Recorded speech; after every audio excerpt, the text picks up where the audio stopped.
ஒரு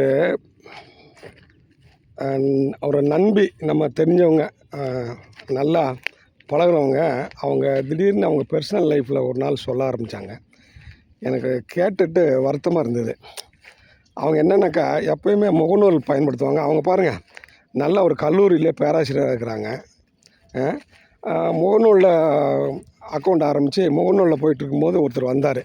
வந்தவுடனே எப்படியோ அவங்களுக்குள்ள ஒரு காதல் உருவாகிட்டு இப்போ அவரை பற்றி தெரியாமையே இவங்க அவங்கள காதல் பண்ண ஆரம்பிச்சிட்டாங்க.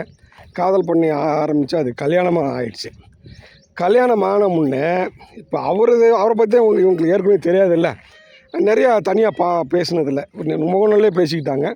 அது காதலாக மாறி கல்யாணத்து அளவுக்கு போயிடுச்சு. வீட்டில் தடுத்தாங்க.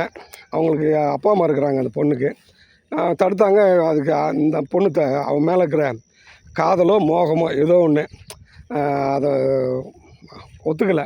அப்போ திருமணம் நடந்தது. திருமணம் நடந்தவுடனே அவங்க கொஞ்ச நாள் அவர் முதல்ல எனக்கு எதுவுமே தேவையில்லை அப்படின்னவர். பிறகு இந்த பொண்ணை ஆக்கிரமிச்சுட்டு எப்போ கேட்கணுமோ அதெல்லாம் நிறையா காரு பணம் எல்லாமே கொடுக்க ஆரம்பிச்சிட்டு கடைசியில் பார்த்தா இந்த இவங்க அந்த அவரோட பழகிறப்போ இவன் இந்த அம்மா மாதிரி அவருக்கு நிறைய தொடர்புகள், இந்த முகநூலில் நிறைய தொடர்புகள் இருப்பதை பார்த்துருக்காங்க. அதுக்கு பிறகு இவன் பணத்துக்கானே நம்மகிட்ட வந்தான் அப்படின்னு புரிய ஆரம்பிச்சிச்சு. இப்போ என்னன்னாக்கா, அவங்களுக்குள்ள டைவர்ஸ் ஆகிட்டு அதுக்கு பிறகு பணத்தை வாங்குறதுக்கு கோர்ட்டில் ஏறி இறங்கினாங்க.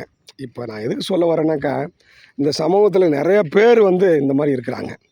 அவங்க வருத்தப்பட்டு நம்மக்கிட்ட பேசுனது, முகநூலை வச்சுட்டு நம்ம போயிடக்கூடாது. அம்மா அப்பா சொன்னாங்க, அதையும் கேட்கல. நான் படித்தவன் தான், நான் படித்த பொண்ணு தான். இருந்தாலும் ஒரு நல்ல பதவியில் இருந்தால் கூட நான் வெளிப்படையாக இருந்த மாதிரி அவர் வெளிப்படையாக இல்லை.